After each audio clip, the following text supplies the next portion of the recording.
ಪವಿತ್ರ Malnad cooking ಚಾನಲ್ಗೆ ಸ್ವಾಗತ. ನಾನಿವತ್ತು ಯಾವುದೇ ಸಾಸ್ ಬಳಸದೇನೆ ಭಾಳ ರುಚಿಕರವಾದ ಹಾಗೂ ಭಾಳ ಬೇಗನೆ ಮಾಡಿಕೊಳ್ಳುವಂಥ ಎಗ್ ರೈಸ್ ರೆಸಿಪಿನ ನಾನಿವತ್ತು ಶೇರ್ ಮಾಡ್ಕೊತಾ ಇದ್ದೀನಿ. ಹಾಗಾದರೆ ಹೇಗೆ ಮಾಡೋದು ಅಂತ ನೋಡೋಣ. ಅದಕ್ಕೂ ಮುಂಚೆ ಯಾರೆಲ್ಲ ನನ್ನ ಚಾನಲ್ನ ಸಬ್ಸ್ಕ್ರೈಬ್ ಮಾಡದೆ ನೋಡ್ತಾ ಇದ್ದರೆ ದಯವಿಟ್ಟು ಸಬ್ಸ್ಕ್ರೈಬ್ ಮಾಡ್ಕೊಂಡು ಸಪೋರ್ಟ್ ಮಾಡಿ ಫ್ರೆಂಡ್ಸ್. ಈ ವಿಡಿಯೋ ಇಷ್ಟ ಆದರೆ ಲೈಕ್ ಮಾಡೋದನ್ನು ಕೂಡ ಮರಿಬೇಡಿ. ನಿಮ್ಮ ಫ್ಯಾಮಿಲಿ ಫ್ರೆಂಡ್ ಜೊತೆ ಈ ವಿಡಿಯೋನ ಶೇರ್ ಮಾಡ್ಕೊಳ್ಳಿ. ಬನ್ನಿ ಇವಾಗ ಹೇಗೆ ಮಾಡೋದು ಅಂತ ನೋಡೋಣ. ಮೊದಲಿಗೆ ನಾನು ಗ್ಯಾಸ್ ಮೇಲೆ ಒಂದು ಕಡಾಯಿನ ಇಟ್ಕೊಂಡಿದ್ದೀನಿ. ಕಡಾಯಿಗೆ 4ರಿಂದ 5 ಸ್ಪೂನಷ್ಟು ಎಣ್ಣೆನ ಹಾಕ್ಕೊಂಡಿದ್ದೀನಿ.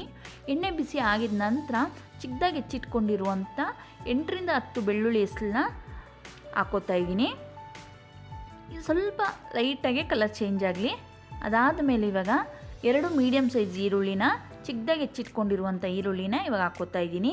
ಇದು ಕೂಡ ಸ್ವಲ್ಪ ಕಲರ್ ಚೇಂಜ್ ಆಗೋವರೆಗೂ ಚೆನ್ನಾಗಿ ಫ್ರೈ ಮಾಡ್ಕೊಳ್ಳೋಣ. ಬೆಳಿಗ್ಗೆ ಬ್ರೇಕ್ಫಾಸ್ಟಿಗೆ, ಮಧ್ಯಾಹ್ನ ಲಂಚ್ಗೆ ಅಥವಾ ರಾತ್ರಿ ಡಿನ್ನರ್ಗೆ ಯಾವ ಟೈಮಿಗೆ ಬೇಕಾದರೂ ಈ ಎಗ್ ರೈಸ್ನ ಮಾಡ್ಕೋಬೋದು. ರಾತ್ರಿ ಉಳಿದಿರುವಂಥ ಅನ್ನಕ್ಕೂ ಕೂಡ ಈ ರೀತಿ ಎಗ್ ರೈಸ್ನ ನೀವು ಮಾಡ್ಕೋಬೋದು. ಇವಾಗ ನಾನು 2 ಹಸಿಮೆಣಸಿನ್ಕಾಯಿನ ಚಿಕ್ಕದಾಗಿ ಹೆಚ್ಚಿಟ್ಕೊಂಡಿದ್ದೆ, ಅದು ಕೂಡ ಇವಾಗ ಸೇರಿಸ್ಕೊಂಡಿದ್ದೀನಿ. ಇವಾಗ 1 ಸ್ಪೂನಷ್ಟು ಜಿಂಜರ್ ಗಾರ್ಲಿಕ್ ಪೇಸ್ಟ್ನ ಹಾಕೋತಾ ಇದ್ದೀನಿ. ಇದು ಸ್ವಲ್ಪ ಹಸಿ ಸ್ಮೆಲ್ ಹೋಗೋವರೆಗೂ ಚೆನ್ನಾಗಿ ಫ್ರೈ ಮಾಡ್ಕೋಬೇಕು. ನಾನಿಲ್ಲಿ ಯಾವುದೇ ರೀತಿ ಸಾಸ್ನ ಬಳಸಿಲ್ಲ. ಸಾಸ್ ಬಳಸದೇನೆ ಮಾಡಿರುವಂಥ ಎಗ್ ರೈಸ್ ಇದು. ನೀವು ಒಮ್ಮೆ ಈ ರೀತಿ ಟ್ರೈ ಮಾಡಿ ನೋಡಿ, ಹೇಗೆ ಬಂತು ಅಂತ ನನಗೆ ಕಮೆಂಟ್ ಮೂಲಕ ತಿಳಿಸಿ. ಬ್ಯಾಚುಲರ್ಸ್ಗಳಿಗೆ ಹಾಗೆ ಆಫೀಸ್ಗೆ ಹೋಗೋರಿಗೆ ಇದು ಭಾಳನೇ ಯೂಸ್ಫುಲ್ ಆಗುತ್ತೆ ಅಂತ ಅಂದ್ಕೊಂಡಿದ್ದೀನಿ. ಇವಾಗ ಈ ಕಡೆ ಚೆನ್ನಾಗಿ ಈರುಳ್ಳಿ ಫ್ರೈ ಆಗ್ತಾ ಇದೆ. ಇಲ್ಲಿ ನೋಡ್ತಾ ಇರ್ಬೋದು, ನಾನು ಇಲ್ಲಿ 1 ಬೌಲಷ್ಟು ರೈಸ್ನ ತೊಗೊಂಡಿದ್ದೀನಿ. ಅದು ಬಿಡಿಯಾಗಿ ಮಾಡ್ಕೊಂಡಿದ್ದೀನಿ. ಈ ಎಗ್ ರೈಸು ಅಥವಾ ಫ್ರೈಡ್ ರೈಸ್ಗಳಿಗೆಲ್ಲ ಅನ್ನನ ಸ್ವಲ್ಪ ಬಿಡಿಯಾಗಿ ಮಾಡ್ಕೊಳ್ಳಿ. ನಾನಿಲ್ಲಿ ನೋಡ್ತಾ ಇರ್ಬೋದು 6 ಮೊಟ್ಟೆನ ತೊಗೊಂಡಿದ್ದೀನಿ. 6 ಮೊಟ್ಟೆನ ಫಸ್ಟೇ ಹೊಡೆದ್ಬಿಟ್ಟು ಒಂದು ಬೌಲ್ಗೆ ಹಾಕ್ಕೊಂಡು ಇಟ್ಕೊಂಡಿದ್ದೆ. ಅದನ್ನು ಸೇರಿಸ್ತಾ ಇದ್ದೀನಿ. ಇವಾಗ ಚೆನ್ನಾಗಿ ಅದನ್ನು ಮಿಕ್ಸ್ ಮಾಡ್ಕೊಳ್ಳೋಣ. ಸ್ವಲ್ಪ ನಿಧಾನವಾಗಿ ಮಿಕ್ಸ್ ಮಾಡ್ಕೊಳ್ಳೋಣ. ಹಾಗೆ ಗ್ಯಾಸ್ ಫ್ಲೇಮ್ನ ಕಮ್ಮಿ ಇಟ್ಕೊಂಡು ಲೋ ಫ್ಲೇಮಲ್ಲಿ ಇಟ್ಕೊಂಡು ಮೊಟ್ಟೆನ ಬೇಯಿಸ್ಕೊಳ್ಳೋಣ. 1-2-3 ನಿಮಿಷ ಹಾಗೆ ಆಮ್ಲೆಟ್ ಆಗೋ ರೀತಿಲಿ ಅದನ್ನು ಬಿಟ್ಬಿಡಬೇಕು. ಆಮೇಲೆ ನಿಧಾನವಾಗಿ ಅದನ್ನು ಮಿಕ್ಸ್ ಮಾಡ್ತಾ ಬರಬೇಕು. ಆವಾಗ ತಿನ್ನುವಾಗ ಸ್ವಲ್ಪ ದಪ್ಪವಾಗಿ ಸಿಗುತ್ತೆ ಮೊಟ್ಟೆ. ಇಲ್ಲಾಂದರೆ ಒಂಥರ ಪುಡಿ ಆಗಿಬಿಡುತ್ತೆ, ಜಾಸ್ತಿ ಎಲ್ಲ ಕಲಸೋಗ್ಬಿಡುತ್ತೆ. ಹಾಗಾಗ್ಬಿಟ್ಟು ನಾನಿವಾಗ ಇದನ್ನು ನಿಧಾನವಾಗಿ ಮಿಕ್ಸ್ ಮಾಡ್ಕೊತಾ ಇದ್ದೀನಿ. ಗ್ಯಾಸ್ನ ಲೋ ಫ್ಲೇಮಲ್ಲೇ ಇಟ್ಕೊಂಡು ಮೊಟ್ಟೆನ ಚೆನ್ನಾಗಿ ಮಿಕ್ಸ್ ಮಾಡ್ಕೊಳ್ಳಿ. ಒಂದ್ಸರಿ ಎಲ್ಲ ಮೊಟ್ಟೆ ಚೆನ್ನಾಗಿ ಬೆಂದಾದಮೇಲೆ ಉರಿನ ಜಾಸ್ತಿ ಮಾಡ್ಕೊಳ್ಳಿ. ಇವಾಗ ನೋಡ್ತಾ ಇರ್ಬೋದು, ನಿಧಾನವಾಗಿ ನಾನು ಹಾಗೆ ಮಿಕ್ಸ್ ಮಾಡ್ಕೊತಾ ಇದ್ದೀನಿ.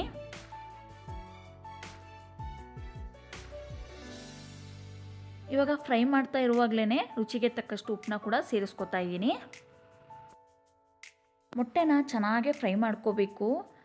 ಇಲ್ಲ ಅಂದರೆ ಹಸಿ ಸ್ಮೆಲ್ ಅನಿಸುತ್ತೆ, ತಿನ್ನುವಾಗ ಅದು ಚೆನ್ನಾಗಿ ಅನಿಸೋದಿಲ್ಲ.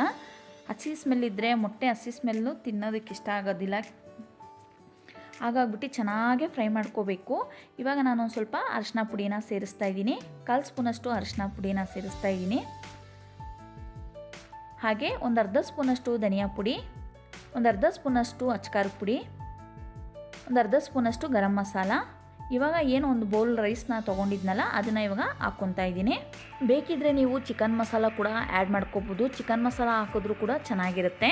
ಇವಾಗ ಹಾಕಿದ್ಮೇಲೆ ಚೆನ್ನಾಗೆ ಮಿಕ್ಸ್ ಮಾಡ್ಕೊಳ್ಳೋಣ. ಮೊಟ್ಟೆನ ಚೆನ್ನಾಗೆ ಹುರ್ಕೊಳ್ಳಿ, ಇಲ್ಲ ಅಂದರೆ ಹಸಿ ಸ್ಮೆಲ್ ಇರುತ್ತೆ. ಹಾಗಾಗ್ಬಿಟ್ಟು ಮೊಟ್ಟೆನ ಮೊದಲಿಗೆ ಚೆನ್ನಾಗಿ ಫ್ರೈ ಮಾಡ್ಕೋಬೇಕು. ಆಮೇಲೆ ರೈಸ್ನ ಸೇರಿಸ್ಕೊಳ್ಳಿ. ಇವಾಗ ಎಲ್ಲನೂ ಚೆನ್ನಾಗಿ ಮಿಕ್ಸ್ ಮಾಡ್ಕೊಳ್ಳೋಣ. ಅನ್ನ ಮೊಟ್ಟೆ ಎಲ್ಲನೂ ಚೆನ್ನಾಗಿ ಮಿಕ್ಸ್ ಆಗಬೇಕು.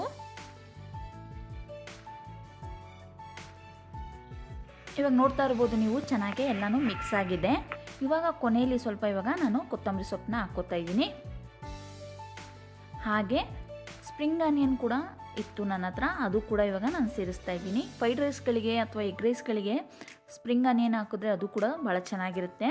ಹಾಗಾಗಿ ಮನೆಯಲ್ಲಿತ್ತು, ನಾನು ಅದನ್ನು ಕೂಡ ಇವಾಗ ಸೇರಿಸ್ಕೊಂಡಿದ್ದೀನಿ. ಕೊತ್ತಂಬರಿ ಸೊಪ್ಪೆಲ್ಲ ಹಾಕಿದ ನಂತರ ಕೊನೆಯಲ್ಲಿ ಗ್ಯಾಸ್ನ ಹೈ ಫ್ಲೇಮಲ್ಲಿ ಇಟ್ಕೊಂಡು ಚೆನ್ನಾಗಿ ರೈಸ್ನ ಫ್ರೈ ಮಾಡ್ಕೋಬೇಕಾಗುತ್ತೆ.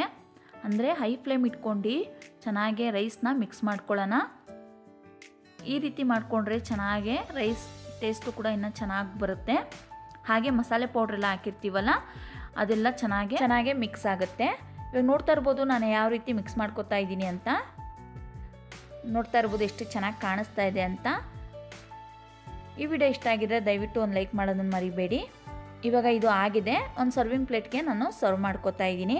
ನೋಡ್ತಾ ಇರ್ಬೋದು ಹೊಗೆ ಹೇಗೆ ಆಡ್ತಾ ಇದೆ ಅಂತ. ಚೆನ್ನಾಗಿ ಬಿಸಿಯಾಗಿದೆ ರೈಸ್ ಇದು. ನಾನು ಒಂದು ಸರ್ವಿಂಗ್ ಪ್ಲೇಟ್ಗೆ ಸರ್ವ್ ಮಾಡ್ಕೊತಾ ಇದ್ದೀನಿ. ಕೊನೆಯಲ್ಲಿ ಸ್ವಲ್ಪ ಈರುಳ್ಳಿ ಕೂಡ ಹಾಕ್ಕೋತಾ ಇದ್ದೀನಿ. ಚಿಕ್ಕದಾಗಿ ಹೆಚ್ಚಿಟ್ಕೊಂಡಿರುವಂಥ ಈರುಳ್ಳಿನ ಗಾರ್ನಿಷ್ ಮಾಡ್ಕೊತಾ ಇದ್ದೀನಿ. ಎಗ್ ರೈಸ್ ಮಾಡಿದಾಗ ಈ ಥರ ಚಿಕ್ಕದಾಗಿ ಈರುಳ್ಳಿನ ಹೆಚ್ಕೊಂಡಿರೋದನ್ನ ಮೇಲೆ ಹಾಕ್ಕೊಂಡು ತಿನ್ನಿ, ಅದು ಕೂಡ ಭಾಳ ಚೆನ್ನಾಗಿರುತ್ತೆ. ನೆಕ್ಸ್ಟ್ ವಿಡಿಯೋದಲ್ಲಿ ಸಿಗ್ತೀನಿ ಫ್ರೆಂಡ್ಸ್. ಅಲ್ಲಿವರೆಗೂ take care, bye, see you. Thank you for watching.